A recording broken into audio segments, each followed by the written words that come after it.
ನಮಸ್ಕಾರ. ನಾನು Channakeshav, Janata media content creator. ಇವತ್ತು ಬೆಳಿಗ್ಗೆನೇ ಅಂದರೆ 4 ಗಂಟೆ ಸುಮಾರಿಗೆ ನನಗೆ ಒಂದು ನೋಟಿಫಿಕೇಷನ್ ಬಂತು. ಆ ನೋಟಿಫಿಕೇಷನ್ನ ಏನು ಅಂತ ನೋಡಿದಾಗ, ಸಮೀರ್ ಅವರನ್ನು, ದೂತ ಯೂಟ್ಯೂಬ್ ಚಾನಲ್ ಸಮೀರ್ ಅವರನ್ನು ಅರೆಸ್ಟ್ ಮಾಡೋಕ್ಕೆ ಮಧ್ಯರಾತ್ರಿ ಪೊಲೀಸವರು ಹೋಗಿದ್ರು ಅಂತೇಳಿ. 10 ಗಂಟೆಗೆ ಅವರಿಗೆ ನೋಟಿಸ್ ಕೊಡ್ತಾರೆ. ಆಗಲೇ 12:30 1 ಗಂಟೆಗೆ ಅವರನ್ನು ಬಂಧಿಸೋಕೆ ಅವ್ರ ಮನೆಗೆ ಹೋಗ್ತಾರೆ ಪೊಲೀಸ್ನವರು. ಈ ವಿಚಾರ ಕೇಳಿ ಒಂದು ರೀತಿ ಶಾಕ್ ಆಯಿತು, ನೋವಾಯಿತು. ಅನ್ಯಾಯದ ವಿರುದ್ಧವಾಗಿ ನಿಂತ್ಕೊಂಡ್ರೆ, ನ್ಯಾಯ ಬೇಕು ಅಂತ ನಿಂತ್ಕೊಂಡ್ರೆ ಇವತ್ತು ಮಧ್ಯರಾತ್ರಿ ಪೊಲೀಸ್ನವ್ರು ಬರ್ತಾರೆ ಅಂತಂದರೆ 13 ವರ್ಷ ಆಗ್ತಾ ಇದೆ. ಆರೋಪಿಗಳನ್ನ ಇನ್ನೂ ಕೂಡ ಪೊಲೀಸವರು ಬಂಧಿಸಿಲ್ಲ. ಅದಕ್ಕೆ ಹಲವಾರು ಕಾರಣ ಇದೆ, ಅದನ್ನು ನಾನು ಮಾತಾಡ್ತೀನಿ. ಅದೆಲ್ಲವೂ ಕೂಡ ರಾಜ್ಯದ ಜನತೆಗೆ ಗೊತ್ತಿದೆ ಏನಾಗಿದೆ ಅಂತೇಳಿ. ಆದರೆ ಆ ಪ್ರಕರಣದ ಬಗ್ಗೆ ಮಾತಾಡಿದ ತಕ್ಷಣ ಒಂದು ಕತೆ ರೀತಿ, ಯಾಕೆ ಈ ಸಮೀರ್ ಯಾರು, ಎಲ್ಲಿಂದ ಬಂದ, ರಾತ್ರೋರಾತ್ರಿ ಎಲ್ಲಿ ಉಟ್ಕೊಂಡ್ಬಿಟ್ಟ ಅವನು, ಇಷ್ಟು ದಿನ ಎಲ್ಲಿದ್ದ? ಆಲೇ ಒಂದು 3-4 ವರ್ಷದಿಂದ ಅವನು ಸಮೀರ್ ಅಂತೇಳಿ ಒಂದು ಚಾನಲ್ ಮಾಡ್ಕೊಂಡಿದ್ದಾನೆ. ಯಾವತ್ತೂ ಚರ್ಚೆಗೆ ಬರದೇ ಇದ್ದಂಥ ಸಮೀರು ಇದಕ್ಕಿದ್ದಂಗೆ ಸೌಜನ್ಯ ಪ್ರಕರಣದ ಬಗ್ಗೆ ಮಾತಾಡಿದ ತಕ್ಷಣ ಹೇಗೆ ರಾತ್ರೋರಾತ್ರಿ ಇವನನ್ನು ಅರೆಸ್ಟ್ ಮಾಡೋಕ್ಕೆ ಪೊಲೀಸ್ನವರು ಹೊರಟೋದ್ರು? ಇದೆಲ್ಲವೂ ಕೂಡ ಬಹಳ ನೋವಾಗುವಂಥ ವಿಚಾರ. ಸಮೀರು ಒಂದು ಯೂಟ್ಯೂಬ್ ಚಾನೆಲ್ನ ಮಾಡಿಕೊಂಡು ಅವನ ಪಾಡಿಗೆ ಅವನು ಇದ್ದ. ಅವನನ್ನು ಬಹಳಷ್ಟು ಜನರು, ಅಂದರೆ ಅವನ ಚಾನೆಲ್ನ ವೀಕ್ಷಣೆ ಮಾಡ್ತಕ್ಕಂಥವ್ರು, ಸೌಜನ್ಯ ಪ್ರಕರಣದ ಬಗ್ಗೆ ಒಂದು ಕಾರ್ಯಕ್ರಮ ಮಾಡಿ ಎಂದಾಗ ಅವನು ಅದಕ್ಕೆ ಭಾಳಷ್ಟು ಒಂದು ಒಳ್ಳೆ ಇನ್ವೆಸ್ಟಿಗೇಷನನ್ನು ಮಾಡಿ ಅದಕ್ಕೆ ಒಂದು ಸಿನಿಮಾದ ರೀತಿಯಲ್ಲಿ ಒಂದು ಗ್ರಾಫಿಕ್ಸನ್ನು ಬಳಸಿ ಒಂದು ಅತ್ಯುತ್ತಮವಾದಂಥ ಒಂದು ಸುದ್ದಿಯನ್ನು, ಒಂದು 38-39 ನಿಮಿಷದ ಒಂದು ಎಪಿಸೋಡನ್ನು ಮಾಡ್ದ. ಅದು ಬಹಳಷ್ಟು ಜನರಿಗೆ ಅದು ಇಷ್ಟ ಆಯಿತು. ಅವನು ಮಾಡಿರುವಂಥ ಶೈಲಿ, ಆ ಗ್ರಾಫಿಕ್ಸು, ಅವನ ಪ್ರೆಸೆಂಟೇಷನ್ನು, ಎಡಿಟಿಂಗು ಎಲ್ಲವೂ ಕೂಡ ಅದ್ಭುತವಾಗಿತ್ತು. ಆ ಕಾರಣಕ್ಕೆ ಅದು ಕರ್ನಾಟಕದ ಜನತೆ ಜೊತೆಗೆ ಬೇರೆ ಬೇರೆ ಹೊರ ರಾಜ್ಯಗಳಲ್ಲೂ ಕೂಡ ಅದಕ್ಕೆ ಒಳ್ಳೆ ಪ್ರಶಂಸೆ ಬಂತು. ತುಂಬ ಚೆನ್ನಾಗಿ ಪ್ರೆಸೆಂಟೇಷನನ್ನು ಕೊಟ್ಟಿದ್ದಾರೆ ಅಂತೇಳಿ, ಎಷ್ಟೊಂದು ವಿಚಾರಗಳನ್ನ ಇನ್ವೆಸ್ಟಿಗೇಷನ್ ಮಾಡಿದ್ದಾರೆ ಅಂತೇಳಿ ಅದ್ರ ಬಗ್ಗೆ ಒಂದು ಪ್ರಶಂಸೆ ಬಂತು. ಅದಕ್ಕೆ ಇಷ್ಟೊಂದು ಭಯ ಪಡೋದಾ? ನೀವು ಕುಂಬಳಕಾಯಿ ಕಳ್ಳ ಅಂತಂತಂದರೆ ಯಾಕೆ ಎಗ್ಲುಮುಟ್ಟು ನೋಡ್ಕೊಳ್ತಾ ಇದ್ದೀರಾ? ಯಾರು ತಮ್ಮ ಹೆಸರನ್ನು ಹೇಳಿದ್ದಾರೆ? ನಿಮ್ಮ ಹೆಸರನ್ನ ಯಾರೂ ಹೇಳಿ ಸುದ್ದಿನೇ ಮಾಡಿಲ್ಲ. ಮೊದಲು ಮಾಡಿದ್ರು, ಅದಕ್ಕೆ ನೀವು ಸ್ಟೇ ತಂದ್ರಿ ಕೋರ್ಟಿಂದ, ನಂತರ ಎಲ್ಲವೂ ಡಿಲೀಟ್ ಆಯಿತು, ಅದ್ರ ಬಗ್ಗೆ ಅದು ನಿಂತೋಗಿತ್ತು. ಸೌಜನ್ಯ ಪ್ರಕರಣ ನಿಂತು ನೀರಾಗ್ತಾ ಇಲ್ಲ, ಅದು ಅರಿತಾ ಇದೆ. ನೀವೆಷ್ಟು ಕೆದಕ್ತಾ ಇದ್ದೀರಿ, ಎಷ್ಟು ನೀವು ಎಲ್ಲವನ್ನು ಕೂಡ ತಡೆ ಒಡ್ತಾ ಇದ್ದೀರಿ, ಅಷ್ಟು ಅದು ಜ್ವಾಲಾಮುಖಿಯಾಗಿ ಪ್ರತಿನಿತ್ಯ ಅದು ಪ್ರಜ್ವಲಿಸ್ತಾ ಇದೆ, ಸ್ಫೋಟಗೊಳ್ತಾ ಇದೆ. ನಿಮ್ಮ ಪಾಡಿಗೆ ನೀವು ಇದ್ದರೆ ಇದೆಲ್ಲೂ ಕೂಡ ಸಮಸ್ಯೆನೇ ಬರೋದಿಲ್ಲ, ನಿಮ್ಮ ಹತ್ರಕ್ಕೂ ಕೂಡ ಯಾರೂ ಬರೋದಿಲ್ಲ. ಆದರೆ ನೀವು ಯಾವುದೋ ಒಂದು ಸುದ್ದಿ ಬಂದ್ಬಿಡ್ತು ಅಂದ ತಕ್ಷಣದಲ್ಲೇ ಪೊಲೀಸವ್ರನ್ನ ಕಳಿಸೋದು, ಬೆದರಿಸೋದು, ಅಥವಾ ಬೇರೆ ಬೇರೆ ಟ್ರೋಲ್ ಪೇಜ್ಗಳಿಗೆ ಹೇಳಿ ಅದು ನೆಗೆಟಿವನ್ನು ಮಾಡಿಸುವಂಥದ್ದು, ಇದರ ಅವಶ್ಯಕತೆ ಏನಿದೆ? ನೀವು ಇದರೊಳಗಡೆ ಪಾಲ್ಗೊಂಡಿಲ್ಲ, ನಿಮ್ಮ ಒಂದು ಸಹಭಾಗಿತ್ವ ಇಲ್ಲ, ಅಥವಾ ನೀವು ಇದಕ್ಕೆ ಸಂಬಂಧಪಟ್ಟವರೇ ಅಲ್ಲ ಅಂದರೆ ಈ ಪ್ರಕರಣಕ್ಕೆ, ಸೌಜನ್ಯ ಪ್ರಕರಣಕ್ಕೆ ನಿಮ್ಗೆ ಯಾಕೆ ಉರಿ? ನಿಮ್ಮ ಪಡೆಗೆ ನೀವು ಇರಿ. ಸ್ನೇಹಿತರೆ, ಈಗಾಗಲೇ 5-6 ದಿನದಿಂದ ಸಮೀರ್ MD ದೂತ ಚಾನಲ್ನ ಕಂಟೆಂಟ್ ಕ್ರಿಯೇಟರು, ನಿಮಗೆಲ್ಲರಿಗೂ ಕೂಡ ಗೊತ್ತಿದೆ. ಇವತ್ತು ಮನೆ ಮಾತಾಗಿದ್ದಾರೆ ಸಮೀರ್ ಅವರು. ಭಾಳ ಖುಷಿ ಆಗ್ತದೆ. ಇವತ್ತು ಒಬ್ಬ ಮುಸ್ಲಿಂ ಯುವಕ, ಹಿಂದೂ ಪರ, ಎಷ್ಟೊಂದು ನಾನು ಅವ್ರ ಬಗ್ಗೆ ನನಗೆ ಗೊತ್ತೇ ಇರಲಿಲ್ಲ. ಈ ಒಂದು ವಿಚಾರ ಹೊರಗಡೆ ಬಂದ ಮೇಲೆ ನಾನು ಅವ್ರ ಚಾನಲ್ನ ಸಂಪೂರ್ಣವಾಗಿ ವೀಕ್ಷಣೆ ಮಾಡಿದೆ. ಎಷ್ಟೊಂದು ವಿಚಾರಗಳನ್ನ ತಿಳಿಸಿದ್ದಾರೆ, ಎಷ್ಟೊಂದು ನಮ್ಮ ಹಿಂದೂ ದೇವಸ್ಥಾನಗಳಿಗೆ ಹೋಗಿದ್ದಾರೆ. ನಾವೇ ಅದನ್ನು ಮಾಡಿಲ್ಲ. ನಮ್ಮ ಜನತಾ ಮೀಡಿಯಾ, ನಾವು ರೈತರ ಪರವಾಗಿ ಕಾರ್ಯಕ್ರಮಗಳನ್ನ ಮಾಡ್ತಾ ಇದ್ದೀವಿ, ಜನಪದದ ಬಗ್ಗೆ ಮಾಡ್ತಾ ಇದ್ದೀವಿ, ಅಥವಾ ಎಜುಕೇಷನ್ ರಿಲೇಟೆಡ್ ಯೋಚನೆ ಮಾಡ್ತಾ ಇದ್ದೀವಿ. ಎಷ್ಟೊಂದು ನಮ್ಮ ಹಿಂದೂ ಧರ್ಮದ ಬಗ್ಗೆ ನಾವು ಯೋಚನೆ ಮಾಡಿಲ್ಲ, ಅಂತ ಕಾರ್ಯಕ್ರಮಗಳನ್ನೂ ಕೂಡ ನಾವು ಮಾಡೇ ಇಲ್ಲ. 1-2 ಬಿಟ್ಟರೆ ಯಾವುದನ್ನೂ ಮಾಡಿಲ್ಲ. ನಾನು ಈ ಒಂದು ಕಾರ್ಯಕ್ರಮಗಳ ಇವೆಲ್ಲವನ್ನು ಪಟ್ಟಿನ ನೋಡಿದಾಗ, ಅವ್ರ ಪಟ್ಟಿಯನ್ನು ಬಹಳ ಖುಷಿ ಆಯಿತು. ನಾವೇ ಮಾಡಿಲ್ಲ, ಇವ್ರು ಇಷ್ಟೊಂಥರ ಮಾಡ್ತಾ ಇದ್ದಾರೆ ಅಂತ ಸಂತೋಷ ಆಯಿತು. ಇಷ್ಟೆಲ್ಲವೂ ಕೂಡ ಇದ್ದರೆ, ಈ 13 ವರ್ಷದ ಹಳೆ ಪ್ರಕರಣವನ್ನು ತಗೊಂಡು ಒಂದು ಸುದ್ದಿ ಮಾಡಿದ ತಕ್ಷಣ ಆ ಕಾರ್ಯಕ್ರಮ ಒಂದು ಅತ್ಯುತ್ತಮವಾಗಿ ಮೂಡ್ ಬಂದಿರೋದ್ರಿಂದ ವೈರಲ್ ಆದ ತಕ್ಷಣ ಇಷ್ಟೊಂದು ಉರಿ ಹತ್ಕೊಂಡಿದೆ ಕೆಲವ್ರಿಗೆಲ್ಲ ಅಂತಂತಂದರೆ ಮಧ್ಯರಾತ್ರಿ ಪೊಲೀಸ್ನವ್ರನ್ನ ಕಳಿಸ್ತಾರೆ ಅವ್ರನ್ನ ಅರೆಸ್ಟ್ ಮಾಡೋಕ್ಕೆ ಅಂತಂದರೆ ಏನು ಅರ್ಥ? ಇಲ್ಲಿ ನಾವು ಯಾವ ಸಂವಿಧಾನದಲ್ಲಿದ್ದೀವಿ? ಪ್ರಜಾಪ್ರಭುತ್ವದಲ್ಲಿದ್ದೀವ? ಸಂವಿಧಾನ ಉಳಿದಿದೆಯಾ ನಮ್ಮಲ್ಲಿ ಅನ್ನೋದನ್ನು ನೀವುಗಳೇ ಅದನ್ನು ಪ್ರಶ್ನೆ ಮಾಡ್ಕೋಬೇಕು. ಇವತ್ತು ಜನರು ಯಾವ ರೀತಿ ಭಯದಲ್ಲಿ ಬದುಕುವಂಥ ವಾತಾವರಣವನ್ನು ನಿರ್ಮಾಣ ಮಾಡ್ತಾ ಇದ್ದೀರಿ ಎಲ್ಲರೂ ಕೂಡ. ಇದನ್ನು ನ್ಯಾಯಾಂಗ ಪ್ರಶ್ನೆ ಮಾಡಬೇಕಾಗ್ತದೆ, ಖಂಡಿತ ಅದು ಪ್ರಶ್ನೆ ಮಾಡೇ ಮಾಡ್ತಾರೆ. ಆದರೂ ಒಂದು ಕಡೆ ಭಾಳ ಬೇಜಾರಾಗ್ತದೆ. ಯಾಕೆ ಅಂತಂದರೆ ಈ ಒಂದು ಸೌಜನ್ಯ ಪ್ರಕರಣ ಸೆಷನ್ ಕೋರ್ಟು, ಹೈಕೋರ್ಟು ಎಲ್ಲ ಕಡೆಯಲ್ಲೂ ಕೂಡ 13 ವರ್ಷದಿಂದ ನಿರಂತರವಾಗಿ ಹೋರಾಟಗಾರರು ಹೋರಾಟವನ್ನು ಮಾಡ್ತಾನೆ ಬರ್ತಾ ಇದ್ದಾರೆ. ಅದು ಹಂತ ಹಂತವಾಗಿ ಮೇಲ್ಮನವಿ ಹೋಗ್ತಾನೆ ಇದ್ದಾವೆ. ಈಗ ಸುಪ್ರೀಂ ಕೋರ್ಟ್ಗೆ ಹೋಗಬೇಕು ಅಂತ ಎಲ್ಲ ತಯಾರಿ ಕೂಡ ಆಗಿದೆ. ಖಂಡಿತವಾಗ್ಲೂ ಸುಪ್ರೀಂ ಕೋರ್ಟಲ್ಲಿ ನ್ಯಾಯ ದೊರೆಯುತ್ತೆ ಅಂತೇಳಿ ಎಲ್ಲ ಹೋರಾಟಗಾರರು, ರಾಜ್ಯದ ಜನತೆ, ನೊಂದಂಥ ಸೌಜನ್ಯ ಕುಟುಂಬಸ್ಥರು ಎಲ್ಲರೂ ಕೂಡ ಕಾಯ್ತಾ ಇದ್ದಾರೆ. ನಾವು ಎಲ್ಲರೂ ಕೂಡ ಕೇಳ್ತಾ ಇರೋದು ಒಂದೇ, ಸೌಜನ್ಯಾಳನ್ನು ರೇಪ್ ಆ್ಯಂಡ್ ಮರ್ಡರ್ ಮಾಡಿರ್ತಕ್ಕಂಥ ಎಲ್ಲ ಆರೋಪಿಗಳಿಗೆ ಶಿಕ್ಷೆ ಆಗಬೇಕು ಅಂತ. ಪೊಲೀಸ್ನವರು ಸೌಜನ್ಯ ಪ್ರಕರಣದಲ್ಲಿ ಸಂತೋಷ್ ರಾವ್ನ ಅರೆಸ್ಟ್ ಮಾಡಿದಾಗ ನಮಗೆ ಸಂತೋಷ ಆಯಿತು. 2 ದಿನದಲ್ಲಿ ಸಂತೋಷ್ ರಾವ್ನ ಅರೆಸ್ಟ್ ಮಾಡಿ ಸೌಜನ್ಯ ಆ ಒಂದು ಕೊಲೆ ರೇಪ್ ಆ್ಯಂಡ್ ಮರ್ಡರ್ ಕೇಸ್ಗೆ ನ್ಯಾಯ ಒದಗಿಸಿದ್ರು ಅಂತೇಳಿ ನಾವು ಹೆಮ್ಮೆ ಪಟ್ಟಿದ್ದೀವಿ ನಮ್ಮ ಪೊಲೀಸ್ ಇಲಾಖೆ ಬಗ್ಗೆ. ಅಂಥದ್ರಲ್ಲಿ ಅವನೊಬ್ಬ ನಿರಪರಾಧಿ ಅಂತ ಹೊರಗಡೆ ಬಂದ ಅಂತಂತಂದರೆ, ಯಾವುದೇ ಎವಿಡೆನ್ಸ್ಗಳು ಉಳಿದಿಲ್ಲ, ನೀವು ಪ್ರತಿಯೊಂದನ್ನು ಹಾಳು ಮಾಡಿದರಲ್ಲಿ ಭ್ರಷ್ಟರು ಸೇರಿಕೊಂಡು ಅಂತಂದರೆ ನಮಗೆ ನೋವಾಗೋದಿಲ್ವಾ? ಇವತ್ತು ಸೌಜನ್ಯಗಾಗಿದೆ, ನಾಳೆ ನಮ್ಮನೆ ಹೆಣ್ಮಕ್ಳಿಗಾದರೆ ನಮಗೆ ಕೇಳಬೇಕು ಅಂತ ಅನ್ಸೋಲ್ವಾ? ಹೋರಾಟ ಮಾಡಬೇಕು ಅಂತ ಅನ್ಸೋದಿಲ್ವಾ? ಪ್ರಶ್ನೆ ಮಾಡಬೇಕು ಅಂತ ಅನ್ಸೋದಿಲ್ವಾ? ನೊಂದಂಥ ಪರವಾಗಿ, ಆ ಕುಟುಂಬದ ಪರವಾಗಿ ನಿಲ್ಲಬೇಕು ಅಂತ ಅನ್ಸೋದಿಲ್ವಾ? ಖಂಡಿತವಾಗ್ಲೂ ಪ್ರತಿಯೊಬ್ಬ ಕನ್ನಡಿಗನಿಗೂ, ಕರ್ನಾಟಕದ ಜನತೆಗೆ, ಪ್ರತಿಯೊಬ್ಬರಿಗೂ ಕೂಡ ಇವತ್ತು ನೀವೇ ಒಂದು ರೀತಿ ಅದನ್ನು ದೊಡ್ಡದಾಗಿ ಮಾಡಿ ಪ್ರತಿಯೊಬ್ಬರಲ್ಲೂ ಕೂಡ ರೋಷ ಬರುವಂತೆ ನೀವುಗಳೇ ಮಾಡ್ತಾ ಇದ್ರಿ. ಸಂತೋಷ್ ರಾವ್ನ ನಿರಪರಾಧಿ ಅಂತೇಳಿ ಹೈಕೋರ್ಟು ಹೇಳಿದೆ. ಈಗ ಅವರು ನಿರಪರಾಧಿ. ಅಪರಾಧಿ ಯಾರು? ಗಿರೀಶ್ ತಿಮ್ರೋಡಿ ಅವರು ಕಟ್ ಮಾಡ್ಕೋಬೇಕು. ಗಿರೀಶ್ ಮಠಣ್ಣನವರವರು, ತಿಮ್ರೋಡಿ ಅವರು, ಜೊತೆಗೆ ಕರಬೆ ಶಿವರಾಮೇಗೌಡರು, ಇನ್ನೂ ನೂರಾರು ಹೋರಾಟಗಾರರು, ಕರ್ನಾಟಕದ ಜನತೆ ನಿರಂತರವಾಗಿ ಹೋರಾಟ ಮಾಡ್ತಾ ಇದ್ದಾರೆ. ಸೌಜನ್ಯ ಪ್ರಕರಣಕ್ಕೆ ಸಂಬಂಧಪಟ್ಟಂತೆ ಆರೋಪಿಗಳು ಯಾರು, ಅವರನ್ನು ಬಂಧಿಸಿ ಅಂತೇಳಿ. ಆದ್ದರಿಂದ ನಾವೆಲ್ಲರೂ ಕೂಡ ಕೇಳ್ತಾ ಇರ್ತಕ್ಕಂಥದ್ದು, ಭ್ರಷ್ಟರು ಅವರ ಕಪಿಮುಷ್ಟಿಗೆ ಸಿಲುಕಿ ಪೊಲೀಸ್ ಇಲಾಖೆ ಈ ರೀತಿ ಮಾಡೋದು ಬೇಡ. ನೀವು ಸತ್ಯದ ಪರ, ನ್ಯಾಯದ ಪರ ನಿಲ್ಲಿ ಅನ್ನೋದೇ ನಮ್ಮ ಒಂದು ಮನವಿ. ನೀವು ಪ್ರತಿಯೊಂದನ್ನು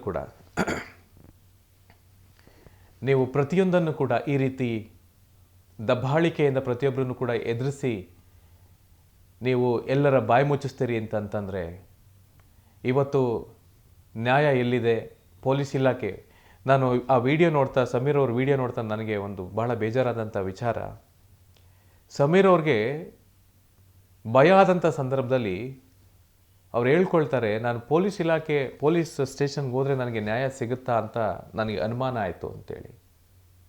ಇದನ್ನು ಪೊಲೀಸ್ ಇಲಾಖೆಯವರು ಬಹಳ ಸೂಕ್ಷ್ಮವಾಗಿ ಯೋಚನೆ ಮಾಡಬೇಕು. ಪೊಲೀಸ್ ಇಲಾಖೆ ಬಗ್ಗೆನೇ ಅವರು ಅನುಮಾನ ಪಟ್ಟರು, ನನಗೆ ಅಲ್ಲಿ ಹೋದರೆ ನನಗೆ ನ್ಯಾಯ ಸಿಗುತ್ತಾ ಅಂತೇಳಿ. ಆ ಕಾರಣಕ್ಕೆ ಅವರು ಹೋರಾಟಗಾರರನ್ನು ನೆನಪು ಮಾಡ್ಕೊಳ್ತಾರೆ, ಅವ್ರಿಗೆ ಕರೆ ಮಾಡ್ತಾರೆ, ಅವರನ್ನು ಬರೋಕ್ಕೆ ಹೇಳ್ತಾರೆ. ಪೊಲೀಸ್ ಇಲಾಖೆಯಲ್ಲಿ ಬಹಳಷ್ಟು ವರ್ಷ ನಿಷ್ಠಾವಂತರಾಗಿ ಕೆಲಸ ಮಾಡಿದಂಥ ಗಿರೀಶ್ ಮಠಣ್ಣನವ್ರಿಗೆ ಕಾಲ್ ಮಾಡ್ತಾರೆ, ಮಹೇಶ್ ತಿಮ್ರೋಡಿ ಅವ್ರಿಗೆ ಕಾಲ್ ಮಾಡ್ತಾರೆ, ನನಗೆ ರಕ್ಷಣೆ ಕೊಡಿ ಅಂತ ಕೇಳ್ತಾರೆ. ನಿಮ್ಮ ಸ್ಟೇಷನ್ಗೆ ಬರಬೇಕಿತ್ತು, ನಿಮ್ಮ ನೆನಪಾಗಬೇಕಿತ್ತು ನನಗೆ ರಕ್ಷಣೆ ಅಲ್ಲಿ ಸಿಗುತ್ತೆ ಅಂತ. ಆದರೆ ಅವರು ಹೋರಾಟಗಾರರನ್ನ ನೆನಪು ಮಾಡಿಕೊಂಡು ಅವರಿಂದ ಒಂದು ರಕ್ಷಣೆಯನ್ನು ಕೇಳ್ತಾರೆ. ಗಿರೀಶ್ ಮಠಣ್ಣನವರವ್ರು ಏನಾದರೂ ಮಧ್ಯರಾತ್ರಿ ಸಮೀರ್ ಅವ್ರ ಮನೆಗೆ ಹೋಗದೇ ಇದ್ದಿದ್ರೆ ಆ ಕುಟುಂಬದ ಪರಿಸ್ಥಿತಿ ಏನಾಗ್ತಾ ಇತ್ತು? ಸಮೀರ್ ಅವರ ಪರಿಸ್ಥಿತಿ ಏನಾಗ್ತಾ ಇತ್ತು? ಅದನ್ನು ನೆನಪು ಮಾಡಿಕೊಂಡ್ರೆ ಮೈಕೈ ರೋಮ ಜುಮ್ ಅಂತ ಹಂಗೆ ಎದ್ದು ನಿಂತ್ಕೊಳ್ತದೆ.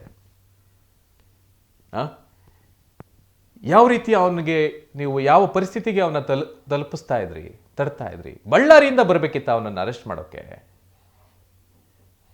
ಇದನ್ನು ಸೂಕ್ಷ್ಮವಾಗಿ ಪೊಲೀಸ್ ಇಲಾಖೆ ಯೋಚನೆ ಮಾಡಬೇಕು. ಯಾರನ್ನೋ ರಕ್ಷಣೆ ಮಾಡೋಕ್ಕೆ ಯಾವ ರೀತಿ ರಾಜ್ಯದ ಜನರಿಗೆ ಆಕ್ರೋಶಕ್ಕೆ ಪೊಲೀಸ್ ಇಲಾಖೆ ತುತ್ತಾಗ್ತಾ ಇದೆ. ನಿಷ್ಠಾವಂತ ಪೊಲೀಸರು ನಮ್ಮಲ್ಲಿ ಬಹಳಷ್ಟು ಜನರಿದ್ದಾರೆ. ಆ ನಿಷ್ಠಾವಂತ ಪೊಲೀಸರನ್ನು ಕೂಡ ಇವತ್ತು ದೋಷಿಗಳು, ಸರಿಯಿಲ್ಲ, ಭ್ರಷ್ಟರು ಅಂತ ಇವತ್ತು ರಾಜ್ಯದ ಜನರು ಯೋಚಿಸುವಂಥ ಪರಿಸ್ಥಿತಿಗೆ ಈ ಒಂದು ಪ್ರಕರಣ ನಿಮ್ಮೆಲ್ಲರನ್ನು ಕೂಡ ನಿಮ್ಮನ್ನು ಕೂಡ ಅಪರಾಧಿಗಳು, ಇವರು ಸರಿಯಿಲ್ಲ, ಪೊಲೀಸ್ ಇಲಾಖೆ ಸರಿಯಿಲ್ಲ, ಭ್ರಷ್ಟರು ಅನ್ನೋ ಮಟ್ಟಕ್ಕೆ ಯೋಚನೆ ಮಾಡುವಂಥ ಪರಿಸ್ಥಿತಿ ಬಂದೊದಗಿದೆ. ಅದನ್ನು ಪೊಲೀಸ್ ಇಲಾಖೆ ಸೂಕ್ಷ್ಮವಾಗಿ ಚಿಂತನೆಯನ್ನು ಮಾಡಿ ಇದಕ್ಕೆ ಸರಿಯಾದಂಥ ಆರೋಪಿಗಳನ್ನ ಬಂಧಿಸೋ ನಿಟ್ಟಿನಲ್ಲಿ ಸರ್ಕಾರಕ್ಕೆ ಒತ್ತಾಯವನ್ನು ಹಾಕಿ, ಪೊಲೀಸ್ ಇಲಾಖೆ ಮೇಲಧಿಕಾರಿಗಳಿಗೆ ಒತ್ತಾಯ ಹಾಕಿ ಅಲ್ಲಿ ಸರಿಯಾದಂಥ ರೀತಿಯಲ್ಲಿ ಇನ್ವೆಸ್ಟಿಗೇಷನನ್ನು ಮಾಡಿ ಆರೋಪಿಗಳನ್ನ ಬಂಧಿಸಬೇಕು ಅನ್ನೋದು ನಮ್ಮ ಒಂದು ಮನವಿಯಾಗಿದೆ. ಹಾಗೆ ಸಮೀರು ರೇಪಿಸ್ಟ್ ಅಲ್ಲ, ಕೊಲೆಗಾರ ಅಲ್ಲ, ಕಳ್ಳ ಅಲ್ಲ, ಒಬ್ಬ ಒಳ್ಳೆ ಕಂಟೆಂಟ್ ಕ್ರಿಯೇಟರ್. ಇವತ್ತು ಅನ್ಯಾಯ ಆಗಿದೆ. ಸೌಜನ್ಯ ನಮ್ಮ ಕುಟುಂಬದ ಹೆಣ್ಮಗಳು, ನಮ್ಮ ನಾಡಿನ ಹೆಣ್ಮಗಳು, ಇವತ್ತು ಅವಳಿಗಾದಂಗೆ ಇನ್ನೊಬ್ರಿಗೆ ಆಗೋದು ಬೇಡ ಅಂತೇಳಿ ಅದರ ಪರವಾಗಿ ಧ್ವನಿ ಎತ್ತಿದ್ದಾರೆ. ನೀವು ಅಂಥವರ ಧ್ವನಿಯನ್ನು ಅಡಗಿಸ್ತೀರಿ ಅಂತಂದರೆ ಪೊಲೀಸ್ ಇಲಾಖೆಯವರು ನಿಮ್ಮ ಒಂದು ಕರ್ತವ್ಯದ ಬಗ್ಗೆ ಮಾತಾಡದೆ ಸುಮ್ಮನೆ ಇರಬೇಕಾ? ಪ್ರಶ್ನೆ ಮಾಡಬಾರ್ದ ನಿಮ್ಮನ್ನು? ನೀವು ಸರ್ವಾಧಿಕಾರಿಗಳ? ನಿಮ್ಮ ಪರವಾಗಿ ಒಳ್ಳೆಯದನ್ನು ಮಾತ್ರ ಹೇಳಿದ್ರೆ ಮಾತ್ರ ಎಲ್ಲ ಮಾಧ್ಯಮದವರು ಉತ್ತಮರಾ? ಅದನ್ನು ನೀವುಗಳೇ ನಿಮ್ಮ ಮನಸಾಕ್ಷಿಯನ್ನು ಕೇಳ್ಕೊಳ್ಳಿ. ಮತ್ತು ಧರ್ಮಸ್ಥಳಕ್ಕೆ ನಾನು ವರ್ಷಕ್ಕೆ 1 ಸರಿ 2 ಸರಿ ಹೋಗ್ತೇನೆ. ದೊಡ್ಡವ್ರ ಕಾಲ್ಗೂ ಕೂಡ ಬಿದ್ದಿದ್ದೀವಿ, ಅವರ ಆಶೀರ್ವಾದನೂ ತಗೊಂಡಿದ್ದೀವಿ. ಇವತ್ತು ನಮಗೆ ಭಾಳ ನೋವಾಗ್ತಾ ಇದೆ. ನಾವು ಇವತ್ತು ನಮ್ಮ ಹಿಂದೂ ದೇವಸ್ಥಾನ ಅಂತ ನಾವು ಅಂದ್ಕೊಂಡಿದ್ದೀವಿ. ನಾನು 4-5 ರುದ್ರಾಕ್ಷಿ ಹಾಕಿದ್ದೀನಿ, ಮಾಲೆ ಹಾಕಿದ್ದೀನಿ. ಸದಾ ನಾವು ಈಶ್ವರನ ಭಕ್ತರು. ನಮಗೆ ಇವತ್ತು ಅನ್ನಿಸ್ತಾ ಇದೆ, ಆ ಹಿಂದೂ ಧರ್ಮದ ಒಂದು ನಮ್ಮ ದೇವಸ್ಥಾನ ಅಂತ ಅಂದ್ಕೊಂಡಿರ್ತಕ್ಕಂಥದ್ದನ್ನ ನೀವು, ಅದು ದೇವಸ್ಥಾನ, ಹಿಂದೂ ಧರ್ಮದ ದೇವಸ್ಥಾನ ಅಲ್ಲ, ಅದು ನಮ್ಮ ಜೈನರು ನಾವು ನಂಬ್ಕೊಂಡಿರ್ತಕ್ಕಂಥದ್ದು ಒಂದು ಯಾವುದೋ ಒಂದು ನಮ್ಮ ಒಂದು ಜೈನ ಮಠ ಇದ್ದಂಗೆ, ಅದು ದೇವಸ್ಥಾನ ಅಲ್ಲ, ಹಿಂದೂ ಧರ್ಮದಲ್ಲ ಅಂತ ಹೇಳ್ತೀರಿ. ಎಷ್ಟು ನೋವಾಗಬೇಕು ನಮಗೆ. ನಮ್ಮ ಹಿಂದೂ ಧರ್ಮದ ಹೆಸರಲ್ಲಿ ನೀವೆಲ್ಲ ಏನೆಲ್ಲ ಮಾಡ್ತಾ ಇದ್ದೀರಿ? ನಾವು ಯಾವತ್ತಾದರೂ ಪ್ರಶ್ನೆ ಮಾಡಿದ್ದೀವ? ನಾವು ನಿಮ್ಮ ಹೆಸರೆಲ್ಲ ಹೇಳ್ಕೊಂಡು ನಾವೇನು ನಿಮ್ಮ ಬಗ್ಗೆ ಸುದ್ದಿನೇ ಮಾಡಿಲ್ಲ. ಈಗ ಧರ್ಮಸ್ಥಳದ ಹೆಸರಲ್ಲಿ ಇವತ್ತು ಲೋನ್ ಎಲ್ಲ ಕೊಡ್ತಾ ಇದ್ದೀರಲ್ಲ, ಬಡ್ಡಿ ಅಷ್ಟು ದೊಡ್ಡ ಪರ್ಸೆಂಟೇಜ್ಗಳನ್ನ 10-15% ಎಲ್ಲ ತಗೊಂಡು, ಅದ್ರ ಬಗ್ಗೆ ನಾವು ಹೋರಾಟ ಮಾಡಬೇಕಿತ್ತು. ನಾವಿನ್ನೂ ಯೋಚನೆ ಮಾಡ್ತಾ ಇದ್ದೀವಿ ಮಾಡಬೇಕಾ ಅಂತೇಳಿ. ಇದು ನಮ್ಮ ಒಂದು ಅಸಹಾಯಕತೆ, ನಮ್ಮ ಕೇರ್ಲೆಸ್ಸು, ನಮ್ಮ ಬೇಜವಾಬ್ದಾರಿ, ನಾವು ಸರಿಯಿಲ್ಲ. ಅದು ಭಾಳ ನೋವಾಗ್ತಾ ಇದೆ. ನೀವೇನಾದರೂ ಇದೇ ರೀತಿ ಸತ್ಯದ ಪರವಾಗಿ, ನ್ಯಾಯದ ಪರವಾಗಿ ಧ್ವನಿ ಎತ್ತಕ್ಕಂಥವ್ರನ್ನ ಪ್ರತಿಯೊಬ್ಬರನ್ನು ಕೂಡ ಈ ರೀತಿ ಮಟ್ಟ ಹಾಕೋಕೆ ಪ್ರಯತ್ನ ಪಟ್ಟರೆ ಪ್ರತಿಯೊಬ್ಬರೂ ಕೂಡ ರಸ್ತೆಗೆ ಇಳಿದು ಹೋರಾಟವನ್ನು ಮಾಡಬೇಕಾಗ್ತದೆ. ಎಲ್ಲ ಮಾಧ್ಯಮ ಸ್ನೇಹಿತರುಗಳು, ಜೊತೆಗೆ ಎಲ್ಲ ವಿದ್ಯಾರ್ಥಿಗಳು, ಕನ್ನಡ ಪರ ಹೋರಾಟಗಾರರು, ಸೌಜನ್ಯ ಪರವಾಗಿ ಹೋರಾಟ ಮಾಡ್ತಾ ಇರ್ತಕ್ಕಂಥವ್ರು, ಪ್ರತಿಯೊಬ್ಬರೂ ಕೂಡ ಬೀದಿಗಿಳಿದು ಮತ್ತೆ ದೊಡ್ಡ ಮಟ್ಟದ ಕ್ರಾಂತಿನೇ ಆಗಬೇಕಾಗ್ತದೆ. ನಿಮ್ಮ ಪಾಡಿಗೆ ನೀವಿದ್ರೆ ಬಹಳ ಉತ್ತಮ ಅನ್ನೋದೇ ನಮ್ಮ ಒಂದು ಮನವಿ. ಹಾಗೆ ಈ ಥರ ದಬ್ಬಾಳಿಕೆಯನ್ನೆಲ್ಲ ಮಾಡೋದು, ಪೊಲೀಸ್ ಇಲಾಖೆಯನ್ನು ದುರ್ಬಳಕೆ ಪಡಿಸ್ಕೊಂಡು ಭಯ ಪಡಿಸೋವಂಥದ್ದು, ಅರೆಸ್ಟ್ ಮಾಡಿಸೋವಂಥದ್ದು, ನೋಟಿಸ್ ಕೊಡುವಂಥದ್ದು, ಏನು ಮಾಡ್ತಿರೋ ಮಾಡಿ, ನಾವೆಲ್ಲ ರೆಡಿ ಇದ್ದೀವಿ. ನಾವು ನಿಮ್ಮ ಹೆಸ್ರುಗಳನ್ನೇ ತಗೊಂಡಿಲ್ಲ ರೀ. ನಿಮಗೆ ಯಾಕ್ರಿ ಉರಿ ಎತ್ಕೊಳ್ತಾ ಇದೆ?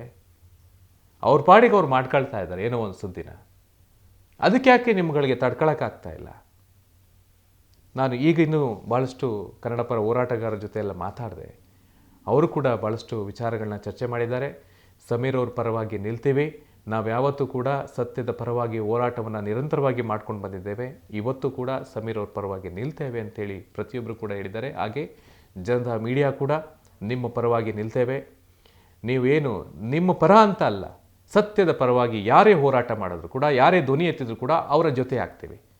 ಬಹಳ ಮುಖ್ಯವಾಗಿ ನೀವು ಒಬ್ಬರು ಉತ್ತಮವಾದಂಥ ಒಳ್ಳೆ ಕಂಟೆಂಟ್ ಕ್ರಿಯೇಟರ್, ಒಂದು ಮಾಧ್ಯಮದಲ್ಲಿ ಒಂದು ಒಳ್ಳೆ ಏನಾದರೂ ಒಂದು ಸಾಧಿಸಬೇಕು, ಒಂದು ಒಳ್ಳೇದು ಮಾಡಬೇಕು, ನೊಂದವರ ಪರವಾಗಿ ನಿಲ್ಲಬೇಕು ಅನ್ನೋ ನಿಮ್ಮ ಒಂದು ಇಚ್ಛಾಶಕ್ತಿ ಇದೆಯಲ್ಲ, ಆ ನಿಮ್ಮ ಮನಸ್ಥಿತಿ ಇದೆಯಲ್ಲ, ಅದ್ರ ಪರವಾಗಿ ನಾವು ನಿಂತಿದ್ದೀವಿ, ನಿಲ್ತೀವಿ ಸದಾ ಕೂಡ.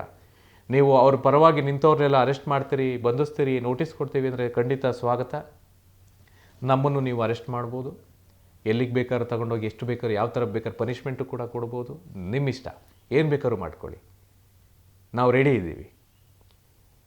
ಖಂಡಿತವಾಗ್ಲೂ ಸಮೀರ್ ಅವರೇ, ನೀವು ಧೈರ್ಯ ಕಳ್ಕೊಬೇಡಿ. ನಿಮ್ಮ ಪರವಾಗಿ ಇವತ್ತು ಹೋರಾಟಗಾರರು ನಿಂತ್ಕೊಂಡಿದ್ದಾರೆ. ನಾವು ಕೂಡ ನಿಂತಿದ್ದೀವಿ. ನಾನು 2 ದಿನದಿಂದ ಭಾಳಷ್ಟು ಯೋಚನೆ ಮಾಡಿದ್ದೀನಿ. ನಾನು ಇಲ್ಲಿವರೆಗೂ ಕೂಡ ನಾವು ಭಾಳಷ್ಟು ಬೇರೆ ಬೇರೆ ಕೆಲಸದ ಒತ್ತಡಗಳಲ್ಲಿ ನಾವು ಆ ಹೋರಾಟದಲ್ಲಿ ಜಾಸ್ತಿ ಮಾಡಲಿಲ್ಲ. ನೀವು ಮಾಡಿದ್ರಲ್ಲ, ನನಗೆ ಭಾಳ ಖುಷಿ ಆಯಿತು. ಅವಳು ನಮ್ಮ ಹಿಂದೂ ಧರ್ಮದ ಹೆಣ್ಮಗಳು, ನಮ್ಮ ಕರ್ನಾಟಕದ ಹೆಣ್ಮಗಳು, ನಮ್ಮ ಒಕ್ಕಲಿಗರ ಹೆಣ್ಮಗಳು. ನೀವು ಅವಳ ಪರವಾಗಿ ಧ್ವನಿ ಎತ್ತಿದ್ರಲ್ಲ, ಅವಳ ಪರವಾಗಿ ಧ್ವನಿ ಎತ್ತಿದ್ದೀರಲ್ಲ, ಒಂದು ಕಡೆ ನಮಗೂ ಕೂಡ ಅಭಿಮಾನ ನಿಮ್ಮ ಬಗ್ಗೆ ಜಾಸ್ತಿ ಆಗಿದೆ. ಖಂಡಿತವಾಗ್ಲೂ ನಾವು ನಿಮ್ಮ ಪರವಾಗಿ ನಿಲ್ತೇವೆ. ಸೌಜನ್ಯಳ ಪರವಾಗಿ ಅವತ್ತು ಅವಳ ಹೋರಾಟವನ್ನು ಮಾಡಿ ಅವಳನ್ನು ಉಳಿಸ್ಕೊಳ್ಳೋವಂಥ ಸೌಭಾಗ್ಯ ನಮಗೆ ಸಿಗಲಿಲ್ಲ. ಅವಳನ್ನು ಉಳಿಸ್ಕೊಳ್ಳೋಕ್ಕಾಗಲಿಲ್ಲ. ಅವಳನ್ನು ಕಳ್ಕೊಂಡಿದ್ದೀವಿ. 13 ವರ್ಷ ಆಯಿತು. ಇವತ್ತು ನಿಮ್ಮನ್ನು ಕೂಡ ಕಳ್ಕೊಳ್ಳೋದಿಲ್ಲ. ನಿಮ್ಮ ಪರವಾಗಿ ನಾವು ನಿಲ್ತೇವೆ. ಎಂಥ ಸಂದರ್ಭವೇ ಬರಲಿ, ಎಂತಹ ಪರಿಸ್ಥಿತಿಯೇ ಬರಲಿ, ನಿಮ್ಮಿಂದ ನಾವು ಕೂಡ ಎಂತಹ ಪರಿಸ್ಥಿತಿಗೆ ತಲುಪೋದು ಚಿಂತೆ ಇಲ್ಲ. ನಿಮ್ಮ ಪರವಾಗಿ ನಮ್ಮ ಮಾಧ್ಯಮ, ಎಲ್ಲ ಮಾಧ್ಯಮದ ಸ್ನೇಹಿತರು, ನಾವು ಖಂಡಿತವಾಗ್ಲೂ ನಿಲ್ತೇವೆ. ಇದಿಷ್ಟು ವಿಚಾರಗಳನ್ನ ತಿಳಿಸ್ತಾ ನಾನು ನನ್ನ ಅನಿಸಿಕೆ, ಅಭಿಪ್ರಾಯಗಳನ್ನ ನಾನು ನಿಮ್ಮ ಮುಂದೆ ವ್ಯಕ್ತಪಡಿಸಿದ್ದೀನಿ. ಬಹಳ ನೊಂದ್ಕೊಂಡು, ಬಹಳ ಬೇಸರದಿಂದ ಈ ನನ್ನ ಅಭಿಪ್ರಾಯಗಳನ್ನ ನಾನು ನಿಮ್ಮ ಮುಂದೆ ಇಟ್ಟಿದ್ದೀನಿ. ಏಕೆಂದರೆ ನಮ್ಮ ದೇವಸ್ಥಾನ, ನಮ್ಮ ಹಿಂದೂ ಧರ್ಮದ ದೇವಸ್ಥಾನ ಅಂತ ನಾವು ಭಾವಿಸಿ ಎಷ್ಟೊಂದು ನಮಗೆ ದುಃಖ ಆಗ್ತಾ ಇದೆ. ನಮ್ಮ ಒಂದು ಮನಸ್ಸಿಗೆ ಎಷ್ಟೊಂದು ನೋವಾಗಿದೆ. ಏಕೆಂದರೆ ಅದು ನಾವು ಆರಾಧಿಸೋವಂಥ ಶಿವನ ದೇವಸ್ಥಾನ. ಅಲ್ಲಿ ಏನೇ ಒಂದು ಹೆಚ್ಚು ಕಡಿಮೆ ಆದರೆ, ಸಮಸ್ಯೆ ಆದರೆ ನಾವು ಕೇಳಬಾರ್ದಾ? ನೀವು ಮಾಡಿದ್ದೆಲ್ಲನೂ ನಾವು ಸಹಿ ಅನ್ಬೇಕಾ? ನಾನು ಧರ್ಮಸ್ಥಳಕ್ಕೆ ವರ್ಷಕ್ಕೆ 1 ಸತಿ 2 ಸತಿ ಹೋಗ್ತೀನಿ. ಅಲ್ಲೇ ಊಟ ಮಾಡ್ತೀವಿ. ಅಲ್ಲಿ ನೇತ್ರಾವತಿ ನದಿಯಲ್ಲಿ ಮುಳುಗಿ ಎದ್ದು ಬರ್ತೀವಿ. ಅಲ್ಲೆಲ್ಲ ಒಂದು ಕಾಫಿ ಟೀ ಕುಡಿಬೇಕು ಅಂತ ಹೋದರೆ, ಅಲ್ಲಿ ಆಟೋದವ್ರಿಗೆ ಮತ್ತು ಹೋಟೆಲ್ನಲ್ಲಿ ಹೋದರೆ ಯಾವ ರೀತಿ ಟ್ರೀಟ್ ಮಾಡ್ತಾರೆ ಅಂತ ಗೊತ್ತಿದೆಯಾ? ಎಷ್ಟೊಂದು ಅಲ್ಲಿ ನಮಗೆ ನೋವಾಗಿದೆ ಅಂತ ಗೊತ್ತಿದೆಯಾ? ಅಲ್ಲಿ ನಡ್ಕೊಳ್ತಕ್ಕಂಥ ಏನು ಹೇಳ್ತೀವಿ, ಅಲ್ಲಿ ನೌಕರರು, ಅಲ್ಲಿ ಬೇರೆ ಬೇರೆ ಕೆಲಸ ಮಾಡುವಂಥವ್ರು, ಅಲ್ಲಿ ಸುತ್ತಮುತ್ತ ಇರೋವಂಥವ್ರು, ನಾವೇನು ನಿಮ್ಮ ಹತ್ರ ಕೂಲಿ ಏನಾದ್ರು ಭಿಕ್ಷೆ ಬೇಡಕ್ಕೆ ಬರ್ತೀವಿ ಅಂದರೆ, ನಿಮ್ಮ ಹತ್ರ ಎಂತಕ್ರಿ ನಾವು ಬರ್ತೀವಿ? ನಾವು ಬರೋದು ನಮ್ಮ ದೇವರನ್ನು ಆರಾಧಿಸೋಕೆ, ಪೂಜಿಸೋಕೆ, ನಮ್ಮ ನಂಬಿಕೆಯನ್ನು, ಹಿಂದೂ ಧರ್ಮವನ್ನು ಕಾಪಾಡೋಕೆ. ಅಂಥದ್ರಲ್ಲಿ ನೀವು ಯಾವ ರೀತಿ ನಡ್ಕೊಳ್ತಾರೆ ಅಲ್ಲಿ, ಅದು ತಮ್ಮ ಗಮನಕ್ಕಿದೆಯಾ? ಅದೆಲ್ಲನೂ ನಾವು ಪ್ರಶ್ನೆ ಮಾಡಬಾರ್ದಾ? ನಾವು ಪ್ರಶ್ನೆ ಮಾಡಿಬಿಟ್ರೆ ಇವನೊಬ್ಬ ಹಿಂದೂ ವಿರೋಧಿ ಅಲ್ವಾ? ನಾವು ಹಿಂದೂಗಳಲ್ವಾ? ನಾವು ಪ್ರಶ್ನೆ ಮಾಡಬಾರ್ದು. ಇವತ್ತು ಒಬ್ಬ ಸಮೀರ್ ಅಂತ ಹೆಸರಿಟ್ಕೊಂಡ ತಕ್ಷಣ ಆ ವ್ಯಕ್ತಿನ ನೀವು ಮುಸ್ಲಿಂ ಅಂತ ಆಲ್ರೆಡಿ ಡಿಕ್ಲೇರ್ ಮಾಡಿಬಿಟ್ರಿ. ನೀನು ಯಾಕೆ ಹಿಂದೂ ಧರ್ಮದ ಬಗ್ಗೆ ಮಾತಾಡ್ತೀಯಾ, ಹಿಂದೂ ದೇವಸ್ಥಾನಗಳ ಬಗ್ಗೆ ಮಾತಾಡ್ತೀಯಾ ಅಂತ ಯಾಕೆ ಮಾತಾಡಬಾರ್ದ? ಆ ವ್ಯಕ್ತಿ ಮುಸ್ಲಿಮು ಆದ್ರೇನು, ಹಿಂದೂ ಆದ್ರೇನು, ಸತ್ಯದ ಪರ ಮಾತಾಡೋಕೆ ಯಾರಾದ್ರೇನು? ನ್ಯಾಯ ಬೇಕು ಅಂತ ಕೇಳಿದ್ರೆ ಅವನು ಜಾತಿವಾದಿ, ಮುಸ್ಲಿಮು. ಖಂಡಿತವಾಗ್ಲೂ ಇದೆಲ್ಲ ದಬ್ಬಾಳಿಕೆ ನಡೆಯೋದಿಲ್ಲ ಇನ್ನು ಮುಂದೆ. ಇಷ್ಟು ದಿನ ಏನೆಲ್ಲ ಮಾಡಿದಿರೋ ಅದು ಮಾಡಾಯಿತು. ಆದರೆ ಇನ್ನು ಮುಂದೆ ಸಾಧ್ಯ ಇಲ್ಲ. ನೀವೇನು ಮಾಡಿದ್ರೂ ಅದನ್ನು ಎದುರಿಸೋಕ್ಕೆ ನಾವೆಲ್ಲರೂ ಕೂಡ ರೆಡಿ ಇದ್ದೀವಿ. ಮತ್ತು ನೀವೇನಾದರೂ ಇದೇ ಥರ ಮುಂದುವರಿಸಿದ್ರೆ ಖಂಡಿತವಾಗ್ಲೂ ರಸ್ತೆಯಲ್ಲೂ ಕೂಡ, ಮನೆಗೂ ಕೂಡ ಮೈಕನ್ನು ಹಿಡ್ಕೊಂಡು ಹೋಗ್ತೀನಿ. ನಮ್ಮೆಲ್ಲ ಸ್ನೇಹಿತರುಗಳು ಕೂಡ ನಿಲ್ತಾರೆ. ನಿಮ್ಮ ಅನಾಚಾರ, ಅತ್ಯಾಚಾರ, ಕೊಲೆ, ದರೋಡೆ ಏನೆಲ್ಲ ಒಂದು ಆರೋಪಗಳಿದೆ, ಅದನ್ನು ಮನೆಗೆ ಹೋಗಿ ಅವರ ಅಭಿಪ್ರಾಯವನ್ನು ಕಲೆ ಹಾಕಿ ನಾಳೆ ದಿನ ಅದನ್ನು ದೊಡ್ಡ ಮಟ್ಟದಲ್ಲಿ ಹೋರಾಟ ಮಾಡಬೇಕಾಗ್ತದೆ. ನಾವಿಲ್ಲಿ ಎಮೋಷ್ನಲ್ ಆಗ್ತಾಯಿಲ್ಲ, ನಾನು ಎಮೋಷ್ನಲ್ ಫುಲ್ಲು ಕೂಡ ಅಲ್ಲ ನಾನು. ಆದರೆ ನಮ್ಮ ಪಾಡಿಗೆ ನಾವು ಮಾಡ್ಕೊಳ್ಳೋಕ್ಕೆ ಯಾರಿಗೆ ಅಪ್ಪಣೆ ಬೇಕು? ಯಾರನ್ನ ಯಾಕೆ ಕೇಳಬೇಕು? ನಾವೇನು ಯಾರ ಪರವಾಗಿ ಯಾರ ವಿರುದ್ಧವಾಗಿ ಕೂಡ ನಾವು ಮಾಡಿಲ್ಲ. ಮತ್ತು ಇಲ್ಲಾಗಲೇ ಸೌಜನ್ಯ ಪ್ರಕರಣವನ್ನು ಗಮನಿಸಿದಾಗ ನಾನು ಭಾಳಷ್ಟು ನಮ್ಮ ಅಡ್ವೊಕೇಟ್ಸ್ಗಳನ್ನೆಲ್ಲ ನಾನು ವಿಚಾರಿಸಿದಾಗ, ಜೊತೆಗೆ ನಾನು ಭಾಳಷ್ಟು ಈ ವಿಚಾರದ ಬಗ್ಗೆ ಚರ್ಚೆ ಮಾಡಿದಾಗ, ಇದಾಗಲೇ ಭಾಳಷ್ಟು ಯಾವುದೇ ಎವಿಡೆನ್ಸ್ ಇಲ್ಲ. ಇದೊಂಥರ ಅವಳಿಗೆ ನ್ಯಾಯ ಸಿಗೋದಿಲ್ಲ ಕಾನೂನಲ್ಲಿ, ಅದು ನಮಗೆ ಗೊತ್ತಿದೆ.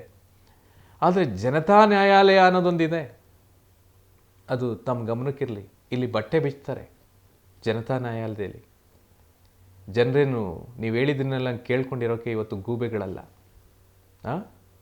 ಅಥವಾ ದಡ್ರು ಅಲ್ಲ. ಎಲ್ಲರೂ ಬುದ್ಧಿವಂತರು. ಯಾವುದು ಸರಿ ಯಾವುದು ತಪ್ಪು ಎಲ್ಲವೂ ಕೂಡ ಅವ್ರಿಗೆ ಗೊತ್ತಿದೆ. ಅದರಿಂದ ದಯಮಾಡಿ ನಾವು ನಿಮ್ಮಲ್ಲಿ ಮನವಿ ಮಾಡ್ಕೊಳ್ಳೋವಂಥದ್ದು, ನಾನೆಲ್ಲೂ ಕೂಡ ನಿಮ್ಮ ಹೆಸರನ್ನು ಕೂಡ ಬಳಸೋದಿಲ್ಲ. ನಾನು ನಿಮ್ಮ ಕಾಲಿಗೆಲ್ಲ ಬಿದ್ದಿದ್ದೀನಿ. ನನಗಿವತ್ತು ಬಹಳ ನೋವಾಗ್ತಾ ಇದೆ. ಧರ್ಮಸ್ಥಳಕ್ಕೆ ನಾವು ಹೋಗ್ಬೇಕಾ ಬೇಡವಾ ಅನ್ನೋದನ್ನು ನಾವೇ ಯೋಚನೆ ಮಾಡ್ಕೋಬೇಕಾಗ್ತದೆ. ಯಾಕೆಂದರೆ ಇಲ್ಲೇ ಶಿವನ ದೇವಸ್ಥಾನ ಭಾಳಷ್ಟು ಇದೆ. ಇಲ್ಲಿಂದನೇ ಕೈ ಮುಗಿದು ಬಿಡ್ತೇವೆ. ಸಾಕಪ್ಪ, ಇಷ್ಟು ದಿನ ನಾವು ನಿಮ್ಮನ್ನು ಆರಾಧಿಸಿದ್ವಿ, ಬಂದ್ವಿ, ಪೂಜೆ ಮಾಡಿದ್ವಿ, ಅಲ್ಲೆಲ್ಲ ನೇತ್ರಾವತಿ ನದಿಯಲ್ಲಿ ಮುಳುಗಿದ್ವಿ, ಏನೋ ನಮ್ಮ ಪಾಪ ಪರಿಹಾರ ಆಗ್ತದೆ ಅಂತ ನಾವು ಭಾವಿಸಿದ್ವಿ. ಆದರೆ ಇನ್ನೂ ಕೂಡ ಪಾಪ ಮಾಡೋಕ್ಕೆ ನಾವು ರೆಡಿ ಇಲ್ಲ. ಅಲ್ಲಿಗೆ ಬಂದು ದಯಮಾಡಿ ನಮ್ಮನ್ನು ಕ್ಷಮಿಸು, ತಪ್ಪಿದ್ರೆ ಅಂತೇಳಿ ನಾವು ಇಲ್ಲಿಂದನೇ ಕೈ ಮುಗಿದು ಬಿಡ್ತೀವಿ. ನಮ್ಮ ಧರ್ಮಕ್ಕೆ, ನಮ್ಮ ಭಾವನೆಗಳಿಗೆ ಧಕ್ಕೆ ಆಗೋದಿಲ್ಲ. ನಿಮಗೆ ಮಾತ್ರ ಧಕ್ಕೆ ಆಗುತ್ತಾ? ನೀವು ಮಾತ್ರ ಮನುಷ್ಯರು, ದೊಡ್ಡವರು, ಎಲ್ಲನೂ ತಿಳಿದವರು. ಇವತ್ತೆಲ್ಲ ಅಧಿಕಾರ, ಹಣ, ಎಲ್ಲ ಅಧಿಕಾರಿಗಳು, ರಾಜಕಾರಣಿಗಳು, ಆ ರಾಜಕಾರಣಿಗಳು ಅಬ್ಬಬ್ಬಬ್ಬಬ್ಬಬ್ಬ, ನಿಮ್ಮಂಥ ನಾಯಕರು ಬೇಕ್ರಪ್ಪ ನಮಗೆ. ನಿಮ್ಮಂಥ ನಾಯಕರು ನಮಗೆ ಬೇಕು. ಇರಲಿ, ಅದನ್ನೆಲ್ಲವನ್ನು ಕೂಡ ಜನರು ಯೋಚನೆ ಮಾಡ್ತಾರೆ, ಚರ್ಚೆ ಮಾಡ್ತಾರೆ. ಯಾವುದು ಸರಿ, ಯಾವುದು ತಪ್ಪು, ಯಾರಿಂದ ತಪ್ಪಾಗಿದೆ, ಎಲ್ಲಿ ತಪ್ಪಾಗಿದೆ, ಯಾಕೆ ತಪ್ಪಾಗಿದೆ, ಎಲ್ಲವನ್ನು ಕೂಡ ವಿಮರ್ಶೆ ಮಾಡುವಂಥ ಶಕ್ತಿ ಜನರಿಗಿದೆ. ಜನರು ಮಾಡ್ತಾರೆ. ಆದರೆ ದಯಮಾಡಿ ನಾವು ನಿಮ್ಮ ತಂಟೆಗೆ ಬಂದಿಲ್ಲ, ನಮ್ಗೆ ಅವಶ್ಯಕತೆಯೂ ಇಲ್ಲ. ನಾವು ನಿಮ್ಮ ಹೆಸರನ್ನು ಕೂಡ ಎಲ್ಲೂ ತಗೊಂಡಿಲ್ಲ. ಧರ್ಮಸ್ಥಳ ರೀ, ನಮ್ಮ ದೇವ್ರು ರೀ. ನಾವಲ್ಲಿ ಸುತ್ತಮುತ್ತ ಏನು ನಡೀತೆ ಅದರ ಅನಾಚಾರ, ಅತ್ಯಾಚಾರದ ಬಗ್ಗೆ ಮಾತಾಡ್ತೀವಿ ರೀ, ಖಂಡಿಸ್ತೀವಿ ರೀ. ನಮ್ಮ ಆ ಕ್ಷೇತ್ರ ನಮ್ಮ ಎಂದು ಧರ್ಮಕ್ಷೇತ್ರದಲ್ಲಿ ಆ ಥರ ಅನಾಚಾರ ನಡೀತಾ ಇದೆ ಅಂತೇಳಿ ಯಾಕೆ ಕೇಳಬಾರ್ದಾ? ನಿಮ್ಮ ಹೆಸರನ್ನ ಎಲ್ಲರೂ ನಾವು ತಗೊಂಡಿದ್ದೀವಿ. ನಾನು ಈಗಲೂ ಕೂಡ ಇಷ್ಟೊಂದು ಮಾತಾಡಿದ್ನಲ್ಲ, ಎಲ್ಲರೂ ಒಂದು ಕಡೆ ನಿಮ್ಮ ಹೆಸರು ತಗೊಂಡ್ವಾ? ಎಲ್ಲೂ ಕೂಡ ತಗೊಂಡಿಲ್ಲ. ನಮಗೆ ಬೇಕಾಗಿಲ್ಲ ನೀವು. ಅದರಿಂದ ನಮಗೆ ಬೇಕಾಗಿರ್ತಕ್ಕಂಥದ್ದು ಸೌಜನ್ಯ ಕುಟುಂಬಕ್ಕೆ, ಇಷ್ಟು ವರ್ಷ ಹೋರಾಟ ಮಾಡಿರ್ತಕ್ಕಂಥ ಎಲ್ಲ ಹೋರಾಟಗಾರರಿಗೆ ಒಂದು ನೆಮ್ಮದಿ, ಒಂದು ಶಾಂತಿ ಆ ಕುಟುಂಬಕ್ಕೆ, ಅವ್ರಿಗೆಲ್ಲರಿಗೂ ಕೂಡ ಸಿಗಬೇಕು ಅನ್ನೋದು. ಆದರೆ ನ್ಯಾಯಾಲಯದಲ್ಲಿ ಸಿಗುತ್ತಾ ಇಲ್ವಾ ಅನ್ನೋದು ನಮಗೆ ಇಲ್ಲಿವರೆಗೂ ಕೂಡ ಚರ್ಚೆ ಮಾಡಿರೋ ಪ್ರಕಾರ ಇಲ್ಲ ಅಂಥೇಳಿ. ಆದರೂ ಕೂಡ ಮರುತನಿಖೆ ಆಗಬೇಕು ಅನ್ನೋ ಒತ್ತಾಯ ಅಷ್ಟೇ.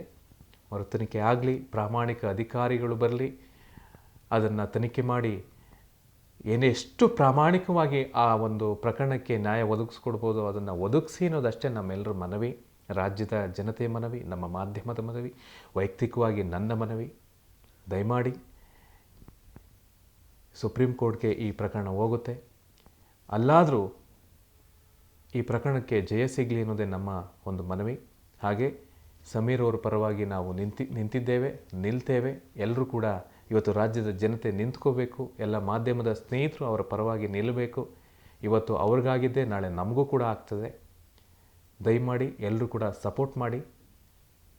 ಜಸ್ಟಿಸ್ ಫಾರ್ ಸೌಜನ್ಯ, ಜಸ್ಟಿಸ್ ಸಿಗುತ್ತೋ ಇಲ್ವೋ ಗೊತ್ತಿಲ್ಲ ನಮಗೆ ಅಲ್ಲಿ. ಆದರೆ ಜನತಾ ನ್ಯಾಯಾಲಯದಲ್ಲಿ ಸಿಕ್ಕಿದೆ.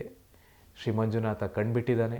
ದುಷ್ಟರ ಸಂಹಾರ ಆಗುತ್ತೆ ಅನ್ನೋ ಒಂದು ನಂಬಿಕೆ ನಮ್ಮ ಧರ್ಮದ ನಾವು ನಂಬಿರ್ತಕ್ಕಂಥ ದೇವರ ಒಂದು ನಂಬಿಕೆ. ನೋಡೋಣ ಮುಂದೆ ಏನಾಗುತ್ತೆ ಅಂತೇಳಿ. ನಮಸ್ಕಾರ.